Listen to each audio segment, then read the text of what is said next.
En la lección anterior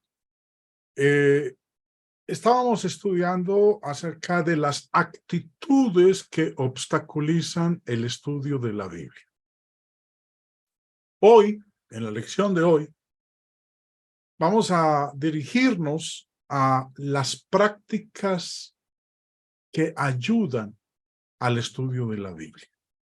Las prácticas básicas que ayudarán en nuestro estudio de la Biblia y nos ayudarán a ser discípulos de Cristo.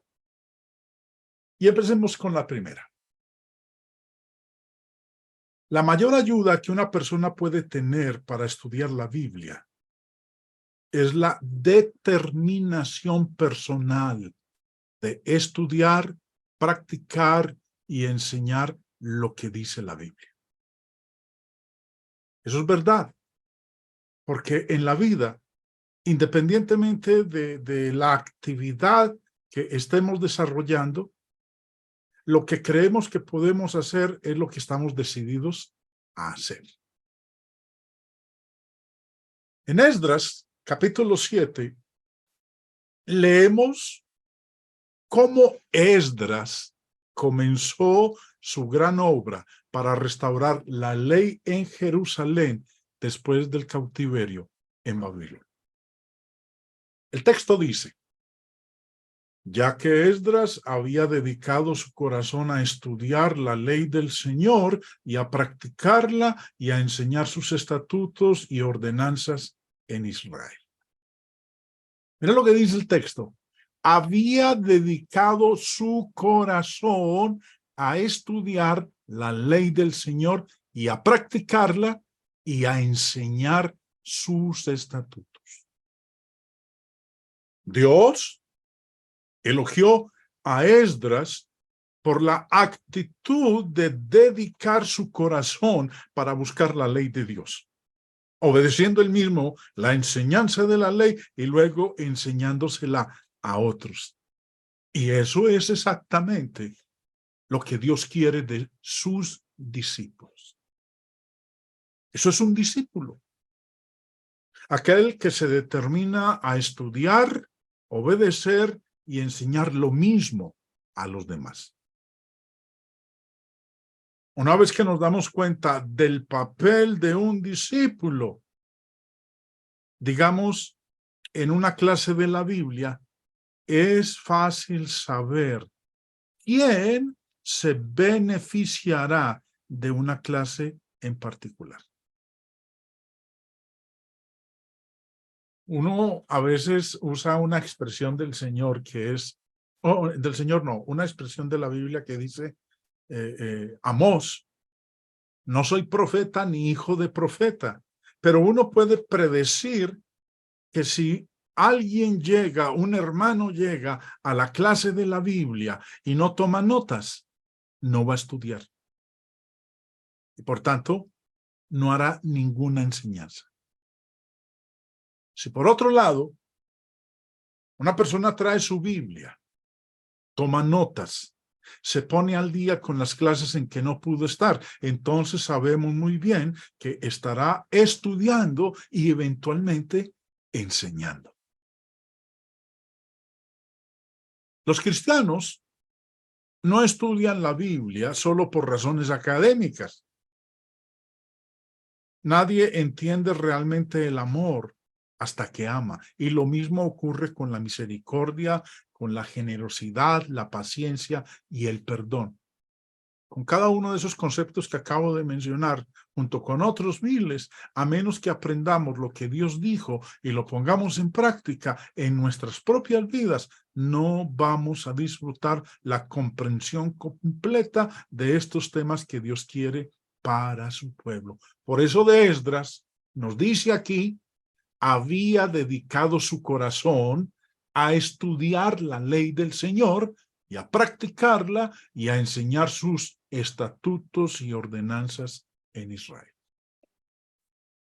Es una práctica valiosísima que nos va a ayudar en el estudio de la Biblia, es determinar estudiar, practicar lo que estudiamos y enseñar lo que estudiamos.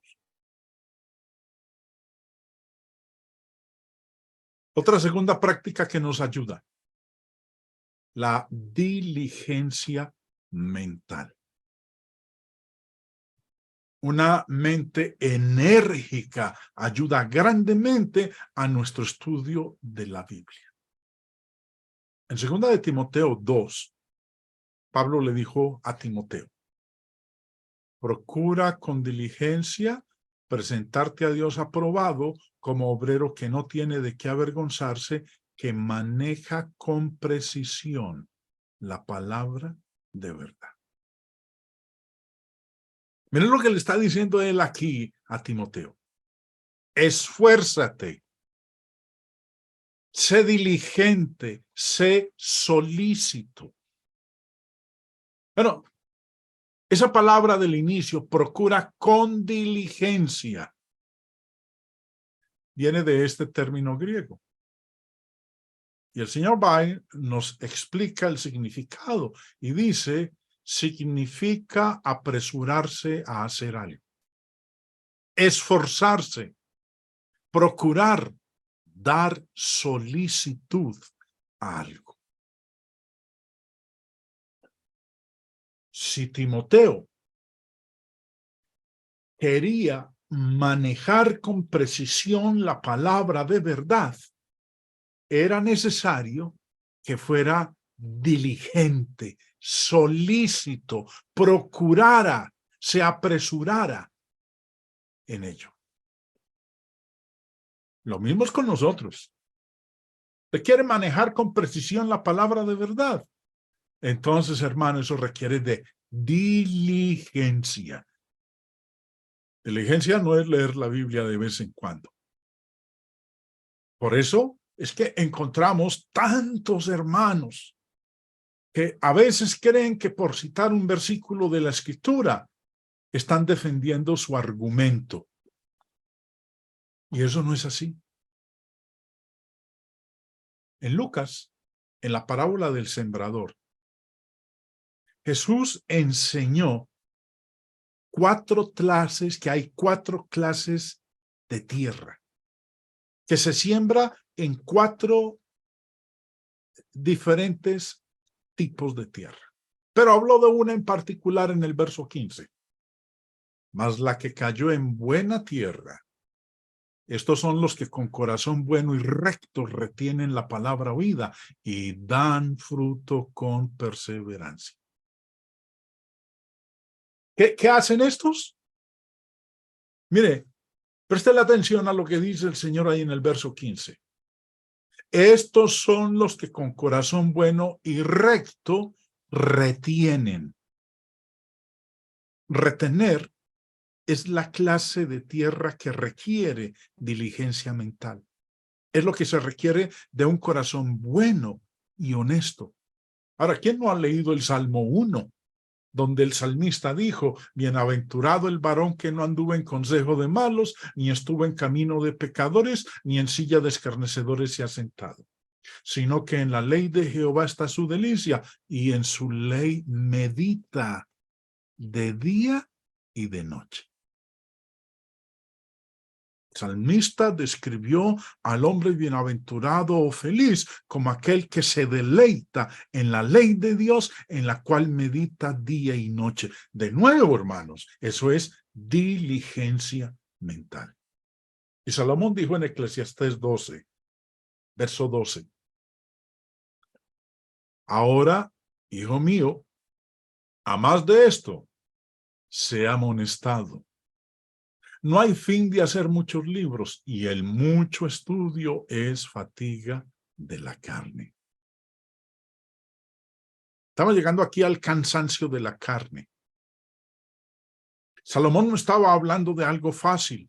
El Señor requiere de mucho estudio. La razón por la que mucho estudio produce cansancio a la carne es que requiere diligencia mental y lucha con conceptos, por lo que muchas veces nos resistimos a hacerlo. No queremos gastar la energía mental que requiere el estudio honesto. El mucho estudio de la Biblia cansa la mente. Porque tiene uno que razonar, argumentar, concluir, inferir. Por eso, diligencia mental. Yo no puedo decir que, ay, estoy tan cansado de estudiar la Biblia con simplemente tomar un versículo y leerlo o un capítulo. No, hermanos, eso no es así. Ahora, leemos de los nobles judíos de Berea en Hechos 17. Y estos eran más nobles que los que estaban en Tesalónica, pues recibieron la palabra con toda solicitud, escudriñando cada día las Escrituras para ver si estas cosas eran así. Así que creyeron muchos de ellos, y mujeres griegas de distinción, y no pocos hombres. Estos judíos, en contraste con los que rechazaron a Cristo, eran el tipo de estudiantes de la Biblia que hemos aprendido que Dios deseaba desde el principio de la ley mosaica. ¿Qué hacían ellos? Examinaban las Escrituras diariamente. ¿Qué examinaban? Las Escrituras. No dice que compararon las enseñanzas de Pablo con sus libros de credos o con lo que siempre habían creído o con lo que creían mamá y papá, sino con las Escrituras, de las cuales eran estudiantes diarios, mentalmente diligentes. Como Esdras, del cual leímos hace un momento, decidieron estudiar, practicar y enseñar lo que Dios decía. Los judíos que no dieron diligencia mental para examinar las Escrituras mataron al mismo Mesías que estaban buscando. Siguiente práctica que ayuda al estudio de la Biblia: ampliar nuestra educación. Ahora, voy a decir algo que puede sonar un poco gracioso, un poco divertido. Y quiero asegurarme de que no me malinterprete. Ampliar nuestra educación proporciona una gran ayuda para nuestro estudio de la Biblia. Aprovechar cualquier oportunidad educativa que podamos en el ámbito secular, en nuestra vida personal, nos ayudará a entender la Biblia. No me refiero necesariamente a la educación formal. Muchos de nosotros recibimos la mayor parte de nuestra educación después de la educación formal. Si alguien dice, bueno, tengo un doctorado en química, está bien, pero no estoy hablando de eso, hermanos. Por ejemplo, podríamos tener un interés en el lenguaje. Si es así, ¿por qué no aprovechar ese interés por nuestra cuenta en un entorno formal? Eso nos ayudará a entender la Biblia. Ahora, si alguno pregunta, hermano Jaime, ¿está usted diciendo que necesito aprender griego para agradar a Dios? La respuesta mía es no. Pero estoy diciendo que si tenemos interés en el idioma, podríamos querer estudiar griego por nuestra propia iniciativa para ayudarnos a entender la Biblia. Ahora, alguien puede decir, bueno, no puedo hacer eso, simplemente no tengo esa aptitud. Eso puede ser verdad.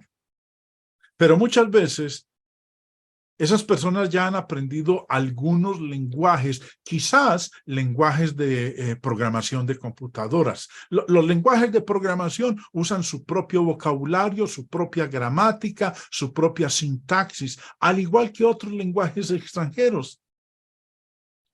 Simplemente no es bueno que alguien con esa experiencia diga, no puedo estudiar idiomas que me ayuden a entender la Biblia. Casi todos hemos aprendido un idioma, o tal vez varios. Los electricistas hablan en un idioma. Utilizan todo un vocabulario relacionado con ese campo. Yo nunca lo he aprendido. Es un lenguaje completamente diferente. Los mecánicos de automóviles tienen su idioma, su propio idioma. Los contadores tienen su propio idioma.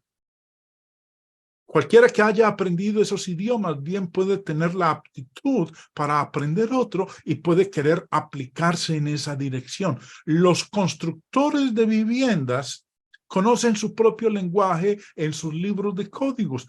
Yo nunca he aprendido ese idioma, pero ellos sí, y han demostrado tal aptitud. Pero una aclaración. No estoy diciendo que este sea un requisito que Dios haya establecido. Estoy diciendo que si una persona muestra interés por el lenguaje, es muy posible que desee dedicarse a él y no debería descartar esa posibilidad a la ligera. Alguien podría querer dedicarse a la gramática más de lo que aprendimos en la escuela. Entender la gramática puede ayudarnos a entender la Biblia. Una vez más, repito, no estoy hablando de lo que Dios requiere. Solo digo que si podemos ampliar nuestra educación en el ámbito secular, nos ayudará a entender la Biblia. La geografía bíblica.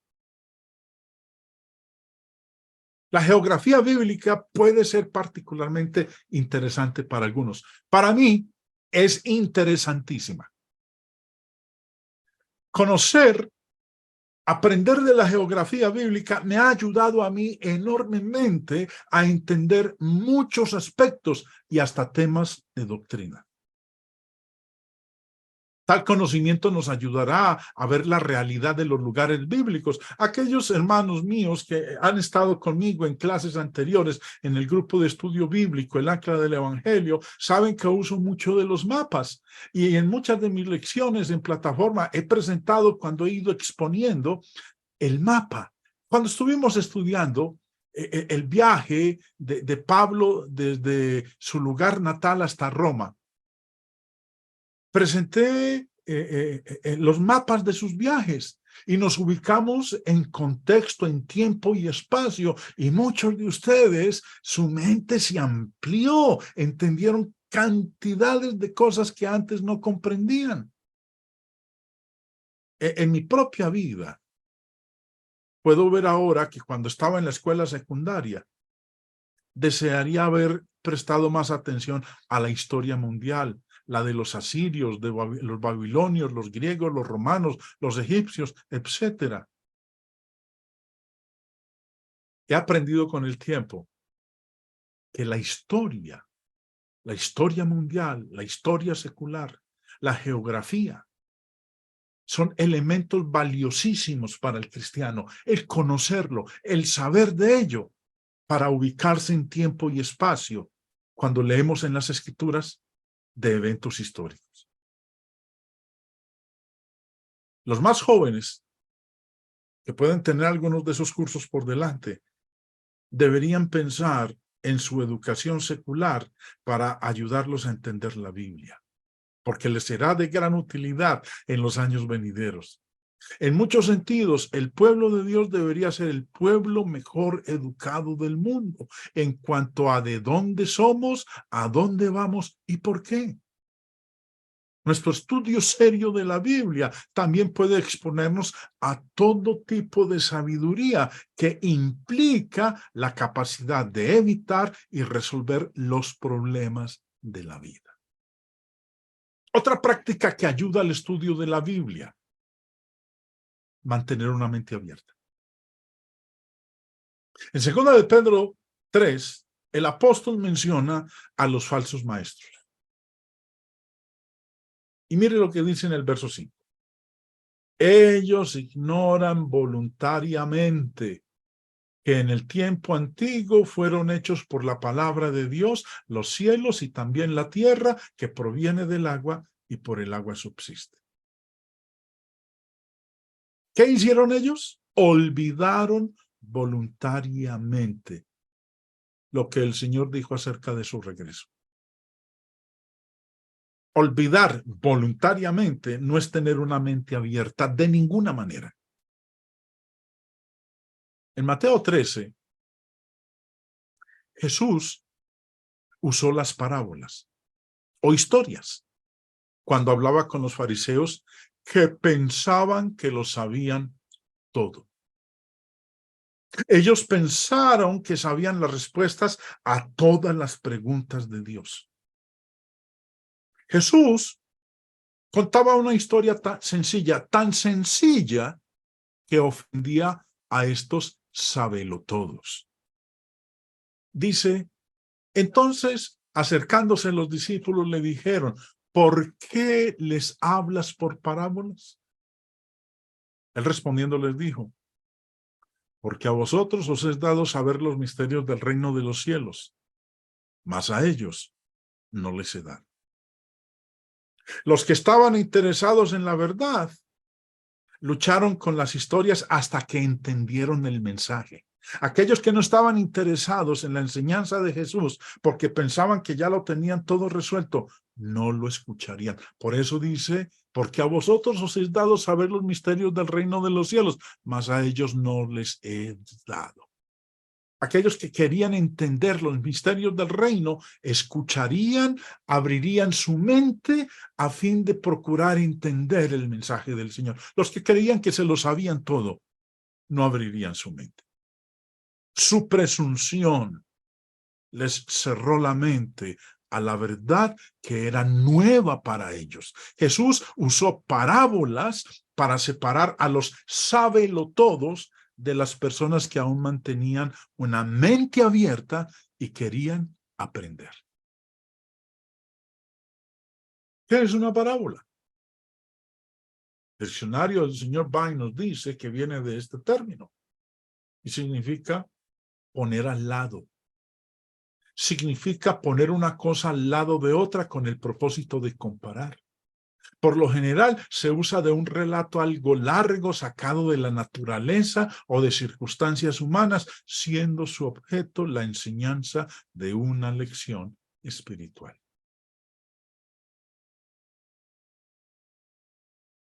Mateo 3:74, una vez más. Todo esto habló Jesús por parábolas a la gente, y sin parábolas no les hablaba. Porque usando este método iba a lograr que los que estaban realmente amando la verdad y buscando la verdad iban a abrir sus mentes. Los que no quedarían con sus mentes cerradas. Entonces, acercándose los discípulos le dijeron, ¿por qué les hablas por parábolas? Ese era el propósito. Abrir la mente de aquellos que realmente estaban buscando la verdad. Yo me he encontrado ese tipo de hermanos. También los hay en los grupos religiosos. Personas que no aman la verdad, no abren la mente, creen que se lo saben todo, que no tienen nada más que aprender. Por eso no están dispuestos a abrir la mente. Y cuando uno no está dispuesto a abrir la mente, porque cree que se lo sabe todo, le sucede lo de estos fariseos. Él respondiendo les dijo, porque a vosotros os es dado saber los misterios del reino de los cielos, mas a ellos no les es dado. No deis lo santo a los perros, dijo el Señor en Mateo 6, ni echéis vuestras perlas delante de los cerdos, no sea que las pisoteen y se vuelvan y os despedacen. Propósito de las parábolas. 1. Ayudar a las personas a entender lo que no sabían por medio de una comparación con algo que sí entendían. 2. Ocultar la verdad de aquellos que no la aceptarían o abusarían de ella. 3. Inmortalizar la verdad de manera que siempre que la parábola sea recordada, la lección enseñada también es recordada. Y 4. Hacer que la persona estuviera de acuerdo con la verdad, aún antes de que comprendieran que se aplicaba a ellos. Y tenemos el caso de Natán, el profeta, cuando enfrentó a David. Y con una simple parábola le mostró a David su pecado e hizo que David admitiera que había pecado contra Dios. Una mente abierta que admite que todavía tenemos mucho que aprender, ciertamente nos ayudará a estudiar y comprender lo que Dios dice. Otra práctica que ayuda al estudio de la Biblia, desarrollar amor por la verdad. Segunda de Tesalonicenses 2, Pablo menciona a los que perecen por una razón.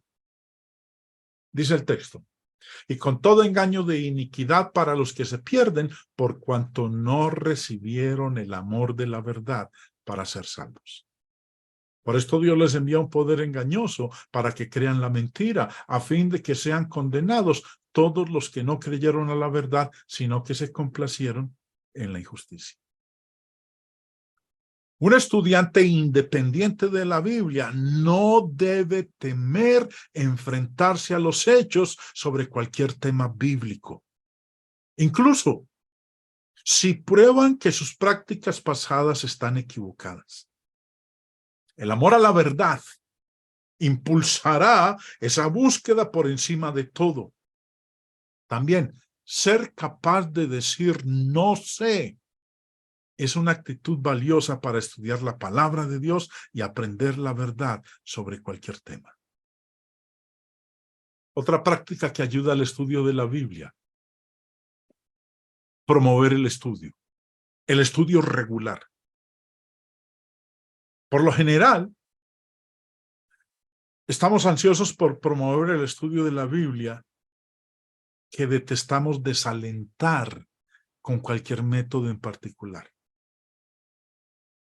Pero si alguien determina que va a leer algunos versículos de la Biblia todas las noches y va a la Biblia al azar, ese es un método muy pobre de estudiar la Biblia. Es más, cuando me hice cristiano bien joven, cuando tenía 16 años, gustaba en las noches, antes de irme a dormir, tomaba la Biblia ahí en mi cama y le decía, bueno, Dios, a ver, esta noche, ¿qué me vas a enseñar? Y al azar, abría la Biblia y colocaba el dedo en esa página, a ver dónde caía el dedo. Y creía que esa era la manera como Dios me estaba enseñando.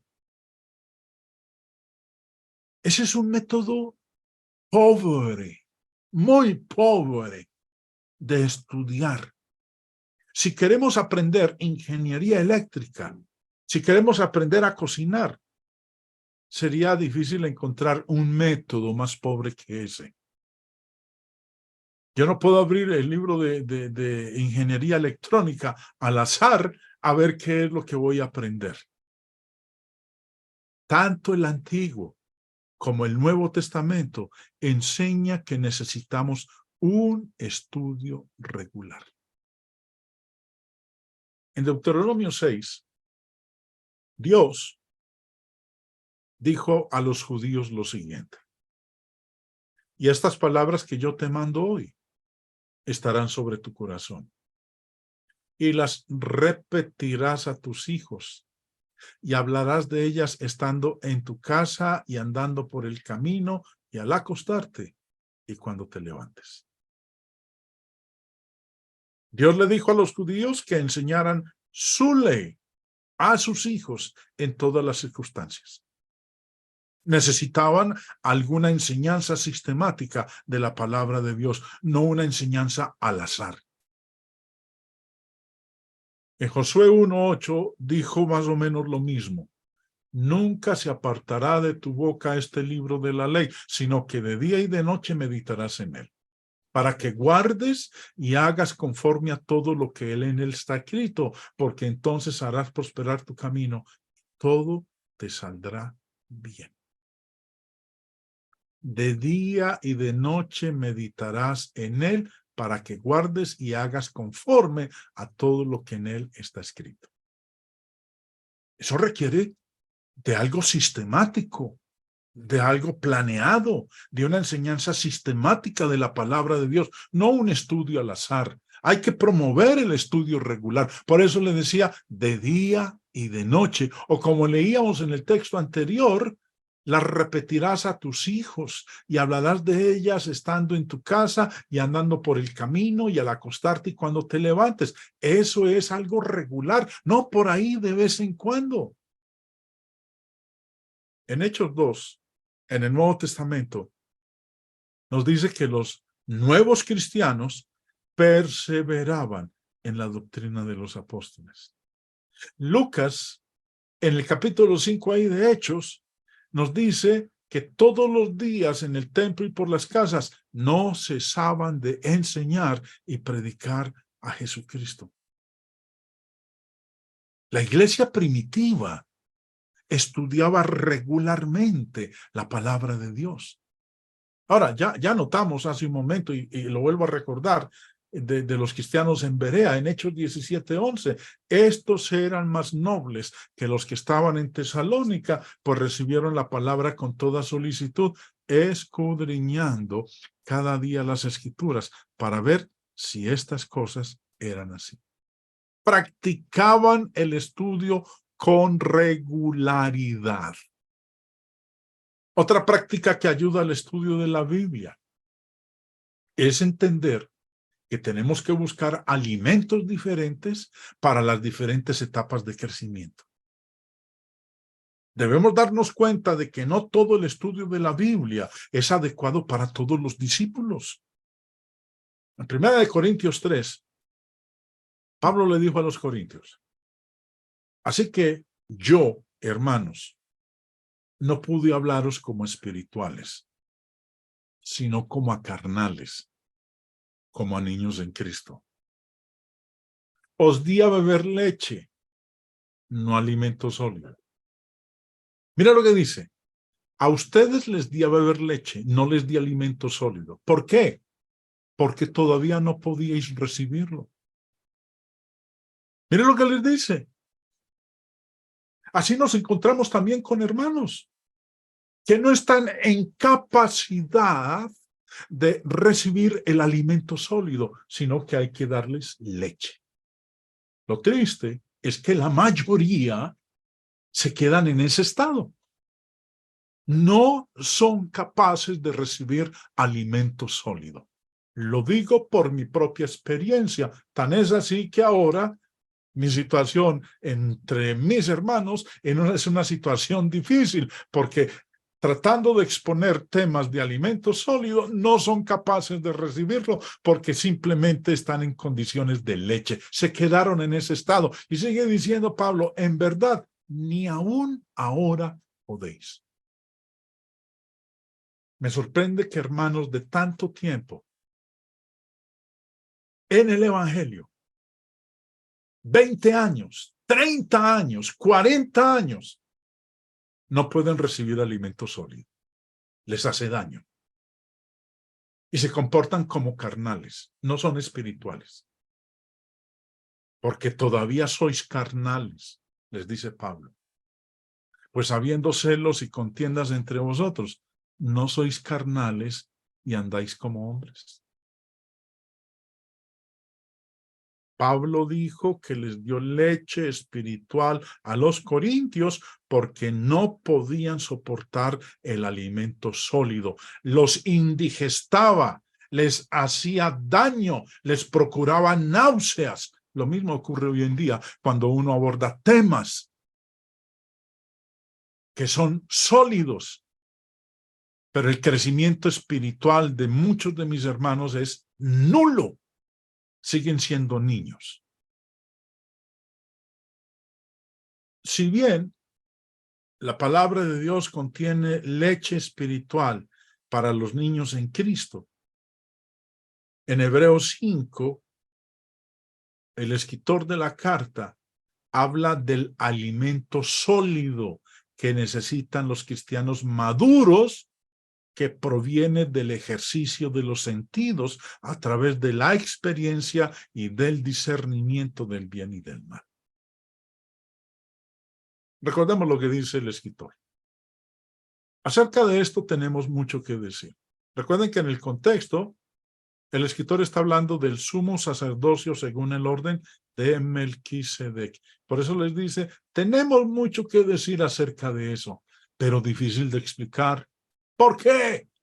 Por cuanto os habéis hecho tardos para oír. Porque debiendo ser ya maestros después de tanto tiempo, tenéis necesidad de que se os vuelva a enseñar cuáles son los primeros rudimentos de las palabras de Dios, y habéis llegado a ser tales que tenéis necesidad de leche y no de alimento sólido. Y todo aquel que participa de la leche es inexperto en la palabra de justicia, porque es niño. Pero el alimento sólido es para los que han alcanzado madurez, para los que por el uso tienen los sentidos ejercitados en el discernimiento del bien y del mal. En la primera lección de esta serie, estuvimos considerando esta porción de Hebreos capítulo 5. Y leíamos el comentario del señor Matthew Henry al respecto. Una vez más lo quiero recordar. El autor sagrado compara a sus lectores con bebés inmaduros que, como recién nacidos, necesitan de la leche espiritual de la palabra. Es decir, de las verdades más elementales. Cuando, por el tiempo que llevan aprendiendo, deberían haber crecido. Pues para eso se les dio la leche en un principio. Y ser ya maestros, capaces de enseñar a otros. Estancados en la infancia espiritual, carecen del conocimiento, de la experiencia y de la discreción que deberían poseer. En cambio, el creyente maduro requiere alimento sólido, una formación firme, extensa y profunda en la palabra de Dios, con la que se puede manejar rectamente dicha palabra y presentar defensa ante todo el que mande razón de nuestra esperanza. Esta madurez requiere tres cosas. A, tiempo. B, crecimiento en el conocimiento de la palabra de Dios. Y C, experiencia en el uso de la palabra, en discernir entre el bien y el mal. La madurez requiere tiempo, estudio, experiencia, discreción en el juicio sobre las verdades bíblicas y su aplicación a las distintas personas y a las diversas circunstancias.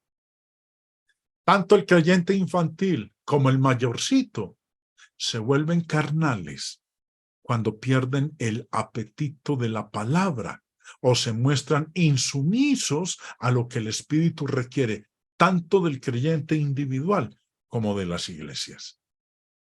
Esta pérdida de apetito se echa de ver aquí, en la frase, os habéis vuelto tardos para aprender. El pretérito perfecto gegonate indica que no se trata de una dificultad pasajera y momentánea, sino de alguien bien alcanzado y permanente, al menos en las circunstancias en que se escribe.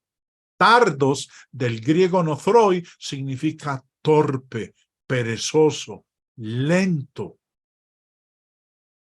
Recuerda que el verso 11 dice: tenemos mucho que decir y difícil de explicar por cuantos habéis hechos tardos para oír. En otras palabras, torpes, perezosos, lentos. El original dice literalmente que se han vuelto lentos en sus audiciones, con lo que da a entender que oían sin atención ni interés lo que se les enseñaba.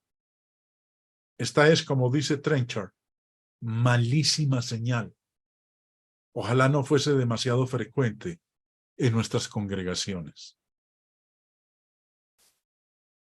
Aislando el verso 11 y resaltando en el recuadro en rojo, tardos por cuantos habéis hecho tardos para oír. Recordemos, viene de este término griego y nos dice el señor Bain que significa lento, perezoso, indolente, torpe. El señor Strong en su diccionario griego dice perezoso, holgazán o necio, tonto, estúpido, tardo. En eso se habían convertido estos cristianos y abundan en las iglesias locales. Hermanos perezosos, holgazanes, estúpidos, tontos, tardos para aprender. Quiero que leamos este mismo versículo en otras versiones. Dios habla hoy. Tenemos mucho que decir sobre este asunto, pero es difícil de explicar porque sois lentos para aprender. La Biblia en lenguaje sencillo. Hay mucho más que decir acerca de este asunto, pero no es fácil explicarles a ustedes todo porque les cuesta mucho entender. La Biblia, la palabra de Dios para todos. Tenemos mucho que contarles sobre esto, pero es difícil de explicar porque ustedes son lentos para entender. La Biblia latinoamericana. A propósito de esto, tendríamos muchas cosas que decir, pero nos cuesta exponerlas porque se han vuelto lentos para comprender. Nueva versión internacional. Sobre este tema tenemos mucho que decir, aunque es difícil explicarlo, porque a ustedes lo que les entra por un oído, les sale por el otro. Cualquier parecido con la realidad es mera coincidencia, hermanos. Como dicen por ahí, las iglesias locales abundan con esta clase de cristianos. La Biblia de oro, sobre lo cual podríamos deciros muchas cosas y grandes cosas, pero son cosas difíciles de explicar a causa de vuestra flojedad y poca aplicación para entenderlas. Y quiero cerrar esta lección reconociendo la necesidad de un estudio sistemático. En una de las lecciones más adelante, vamos a mirar una estrategia de estudio de la Biblia, no un enfoque fortuito, casual.